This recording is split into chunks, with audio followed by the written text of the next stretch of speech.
Welcome back. Last time we concluded our discussion of Salat, and now we're ready to continue our discussion of the practical pillars of fasting, or sawm, and the alms tax, or zakat. The readings have covered these pillars extremely well, so I want to emphasize only a few points. As you recall, the Prophet of Islam fasted extensively. Now, the propensity towards fasting exists in all religions. For example, in Hinduism, Buddhism, among the Christian monks, and so forth. These things are universal practices.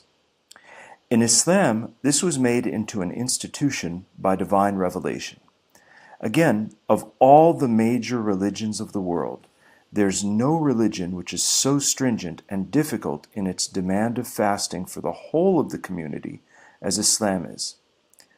That is, you have a 30 or 29-day fast of one of the 12 lunar months of the calendar, Ramadan, which I think everyone has heard of, which moves 10 or 11 days earlier each year to make the fast equal for all Muslims living in different hemispheres of the world over the course of time.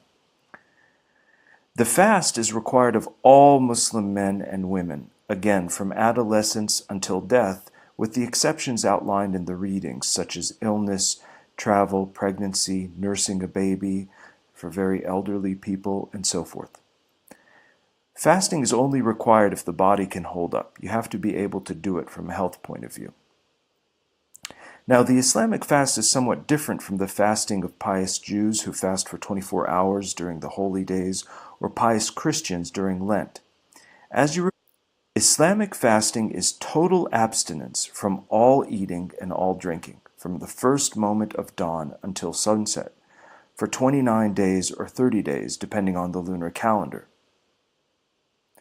So the outward regulations are very simple, but they're accompanied by very stringent moral conditions. That is, all evil thoughts, all backbiting, all lying, everything else has to be put aside. Otherwise, it technically breaks your fast. If one lies while fasting, it's like taking a steak and eating it. And if you don't have the element of faith in God's help, it's almost impossible to conceive for ordinary people, especially in the modern world in which the last thing people think of is fasting. I mean, all you have to do is watch 2 hours of television. 80% of the advertising is about eating, and the other 20% is about how to lose weight. Recall that most of the Islamic world is in hot regions. For example, an Egyptian worker digging ditches in July and fasting in Cairo. It's almost impossible to conceive how he does it. But he does it.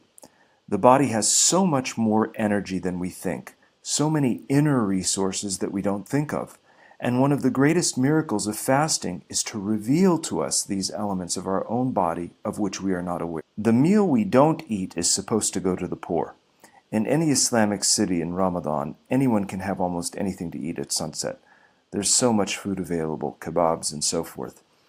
Nights are extremely rich and happy and full of barakah, or grace. Of course, this was the month during which the Quran was first revealed, so usually the Quran is read throughout the month. And at the end of the month, there's a special tax given to the poor to ensure that everyone enjoys the Eid, or religious celebration, after Ramadan. And so Ramadan marks the peak of the religious calendar in the Islamic world. Now we come to Zakat, or the alms tax. Zakat is derived from the verb zakah, which means to purify and make flourish. As Dr. Nasr explained, it means purifying the bounty God has given us by sharing some of it with the poor and needy. The amount is generally 2.5% of one's savings over a year, although the percentage can increase depending on the type of assets generating one's savings. So it's not a very high tax. And as the readings pointed out, anything over this amount is considered charity or sadaqah in Arabic.